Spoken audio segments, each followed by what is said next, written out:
Hi everybody, welcome back to my channel. My name is Angelina. I'm going to be doing a video about an endoscopy, and if you are going to be getting one done, I just want to go over some information about it and tell you that you don't have to worry about it. So if you don't know what that is, or you're probably watching this because you have to get one done, or maybe you are wondering what it is. It may be called something different. I'm not sure. Sometimes it's worded a little bit different. It might be called something else. But for my paper, it was endoscopy. So it sounds kind of scary, but it's really not. So what it is it's a camera, a flexible tube camera that's on the tip of it. It goes in through your mouth and down through your esophagus and in your chest and in your stomach area and all all in there, and they look around in there. So the reason you may have to get it done, and I'll go over why I had to get it done too, is for like if you're having stomach problems or like something with acid reflux, or just because if you're complaining to your doctor about something in there that they may think you need to get one. Reason being for why I had to get one is I'm having like a lot of upper chest pain. Like I went to the emergency room actually twice, but once a couple years ago. Well, this time was for like the chest area. The other time before that was for like stomach, and that's when I first got acid medicine they gave to me. But so I've been having like I said, a lot of chest pain, and yeah, I eat the spicy stuff. I know I shouldn't, but I calmed down a lot more than I took a big break. So now I'm hoping that it will not bother me. But been taking the medicine, was complaining a lot of upper chest pain, felt very indigested, a lot like really gassy and everything. So my doctor wanted me to get one. So called my doctor, or they scheduled me, had to wait like 3 months. I was like, oh, that's a long time. But they got me in somewhere else, and I was able to get it done. I got it like last week. So like I said, I wanted to go over it with you. So that would be why you would have to get it. Now, there's, they call it, for some reason, they call it a surgery, but it's not. I mean, for me, they call it a surgery, which every time I talk to someone, I had to get asked a lot of questions. They want to ask you about the anesthesia, if you've ever been put to sleep before, family history, are you taking, like, any blood thinners or anything like that, all that kind of stuff they ask you. It's like I had to do like 3 phone interviews with all these questions, which were almost technically all the same, but they need to know in case something happens, so they need to get that in there. Okay, so like I said, they do call it a surgery, but it's not, so you don't have to worry about that. You're not able to eat. You do have to fast for that, and I wanted to go over a couple things because I actually have a paper here. You can't eat, like I said, you have to fast, and if you are a female, in fact, you will have to give a urine sample. They do want that to make sure you're not pregnant, so you do have to give that.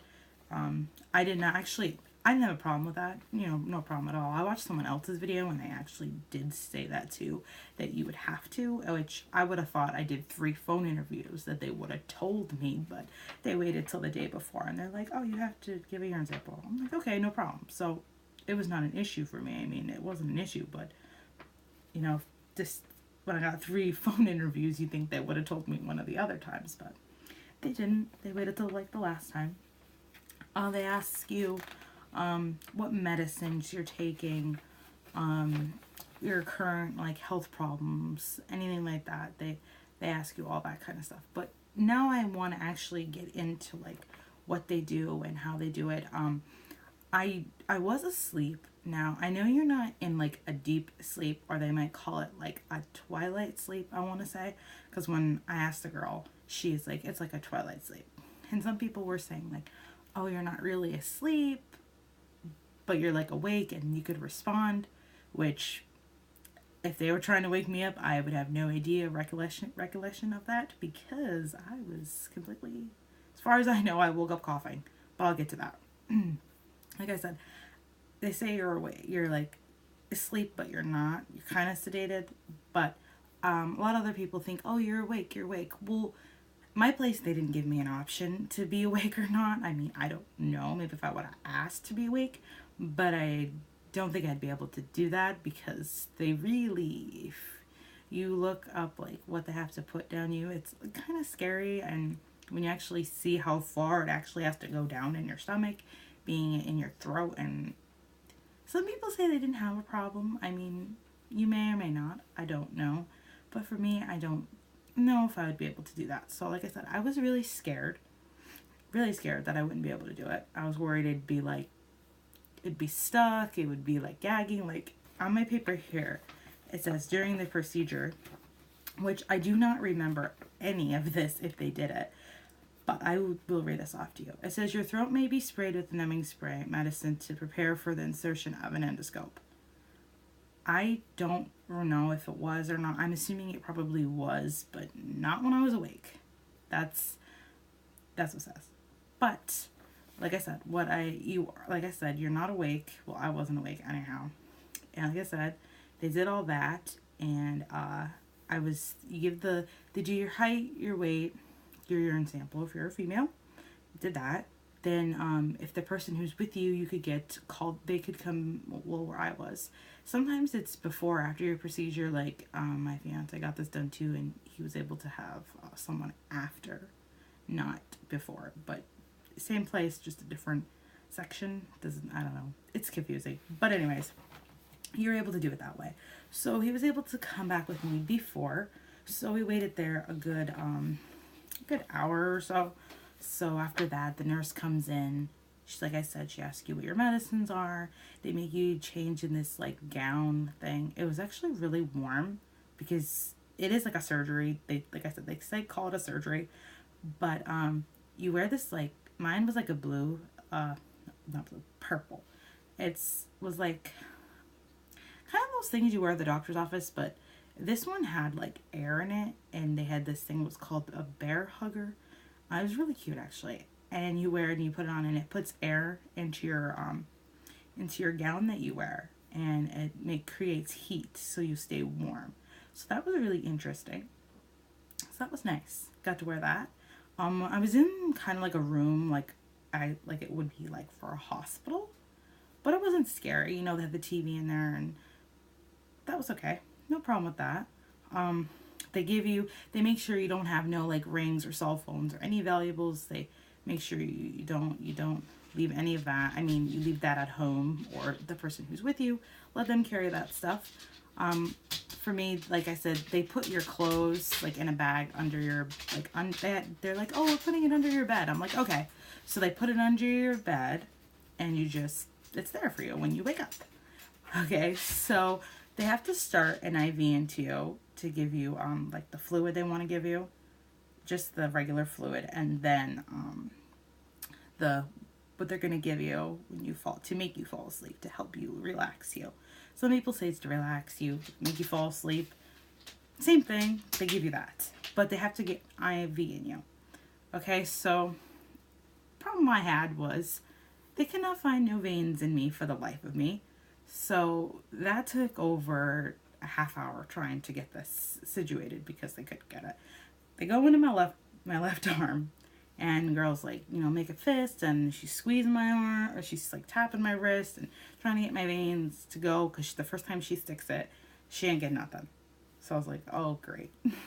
So she takes that. She's like, oh, I don't want to dig in your skin. I'm like, yeah, I don't think I want you to either. So she took it out. Then they went to my right arm. They went in there. She went in there. Still couldn't do it. She found a vein, but the vein blew.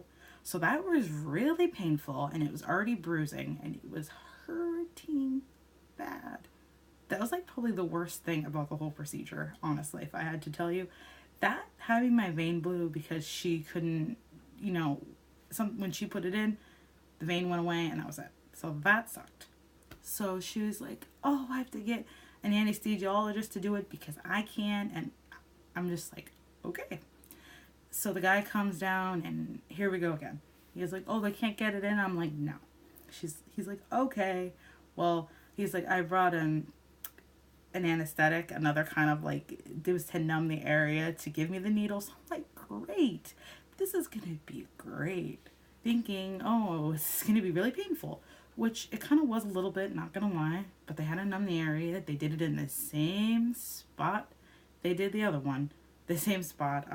It's actually, you really can't see anymore. I have like a glare on here so you can't see. But you can see it's like a little green and blue. This is from what was left over from when I got it. You actually could still see it there. But he had to give me that, which I didn't feel as much when they put the other needle back in there. But it was really, really, really sore, like when it was in there, and I wanted to get it out so bad. I wanted to rip it out because it was so sore. Because the vein blew, then they put it back there with another one, and it finally went in there, finally. So after that was all said and done, asked me some more questions and all that. And then they told my fiance he had to go, so he went out, which is really nice. Where I got my test done, they give you this card, and they hear, like, you have an ID number of you, like of me, and they can have it, and they can see it on this, like, computer, which tells you if you're getting prepped, if you're in there. It has this light up thing. It's like a TV and like numbers and different colors. So that is really nice if you're really worried about your significant other and you're just really scared. That's really nice to have that you could just see, and you could also ask. It said on the card that you were able to ask the girl at the desk if you want to know how you're doing, if you're in there a long time and you're worried. So that was very nice. They have that option as well. So that was nice. Okay. Now I'll go on basically what I remember. So I went into, they're like, okay, we're going to wheel you back. I'm like, okay. So keep in mind, I'm like shaking. I cried twice because I'd never been put to sleep. They asked me this like 3 times. I'm like, no. She's like, how about oral surgery? I'm like, no. I mean, I've got like, when they like do work and they just give you the Novocaine, couldn't think of what it was called. They give you that. I mean, I've gotten that before, but I've never been actually put to sleep. Like, I still have my tonsils, all that. So they're like, oh, you never been put to sleep. I'm like, no. They keep asking me that. Like, no. They're like, okay. So I said I cried twice because I was so afraid I wasn't going to wake up. Because it's kind of like, it's not scary, but if you've never been put to sleep before, it's confusing how you don't, like, remember kind of before. I remember a little bit, but like I said, I'll go on about that. So they put me, I'm in the bed, I get wheeled, like I said, I was in the bed, they wheel me to the room, and it's like really cold, and there's all these like lights and all these things like you see like when you watch a hospital show, like all these different things that they use for you when they're gonna do stuff. So I'm gonna work. So that was that. And she put this like pillow thingy behind my back, this like foam thing behind my back. Another kind of pillow for me to put my head on this way to lay that way. And they put this mouthpiece that is also so you don't bite the camera when they put that down there. So that's why they put a mouthpiece in there, in your mouth. It's only like a little circle thing. You don't even really notice it by that time. I'm like, oh, am I gonna go to sleep now? And they're like, yeah, you're gonna be relaxed. And they put that in there, and the IV, where the IV was, they just inserted the other type of medicine they were giving me. And that's all I remember. So I don't remember anything else. Long story short, like I said, if you're going to get this procedure done, just don't be afraid. You're most likely going to be going to sleep, and you will be 100% fine. I've never gone to surgery. This was the closest thing to being put to sleep. I was completely fine. People say you wake up with a sore throat. I did not have a sore throat, thankfully. Not a big deal, but I didn't. Happy about that. Like I said, then I just fell asleep. I woke up. I was in a recovery. I woke up coughing because my throat was dry, and she's like saying that was normal. And the only thing I remember is asking for a drink, and my glasses. That's all I wanted because I couldn't see. So like I said, don't be afraid if you're getting this procedure. It sounds scary, but it's really not. It's really just the IV, like I said, was the worst of that. It's not a painful procedure. Like I said, they say you could, like your stomach, you could bloat. I didn't have anything. The doctor who did mine, he did perfectly fine. I can't complain. I mean, I'm just waiting upon results is what I want because I'm still having chest pain. So I would really like to figure out what they can do for me. what scared me about my thing, Harris, is that you would be asked to swallow the endoscope, which